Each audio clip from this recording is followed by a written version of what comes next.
seconds. 5 more seconds. Close your that step. You're not talking.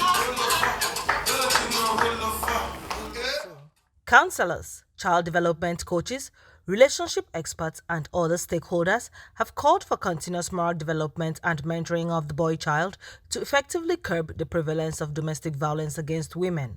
The experts made the call at a seminar and mentorship forum for young boys alongside their fathers in Abuja. The event, with the theme, Daddy, Can I See the World Through You?, was organized by T and the Boys, a non-governmental organization. Mrs. Triumph Adekunle, founder of Tea and the Boys, said that the initiative, which is now in its second edition, was to ensure proper moral and mental transition of the boy child into adulthood. Because it is a father that understands the boy's emotions. The father has gone through puberty as a man.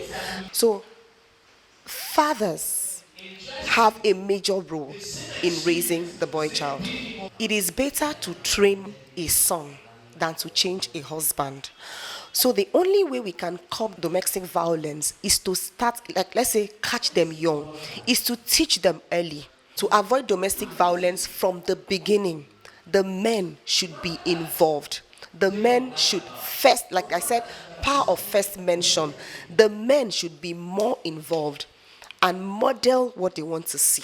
Mr. Ebuka Ede, teens mentoring coach and founder of Save the Boys initiative, said puberty stage comes with a lot of dynamics and intrigues that affect the boy psychologically, physically, emotionally, sexually, and otherwise. This is what our children, especially our boys, go through at this phase of their life.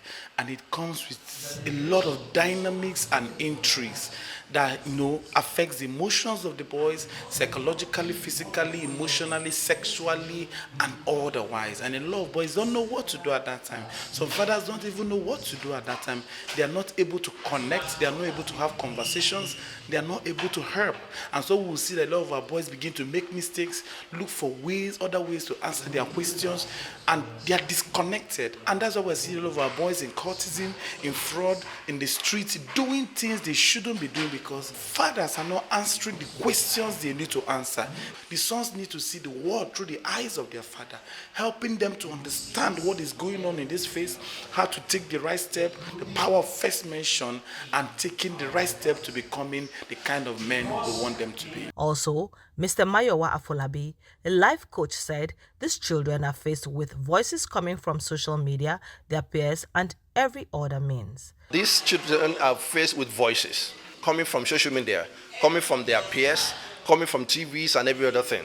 So they are always torn in between the decision of turning to what is right and what is wrong.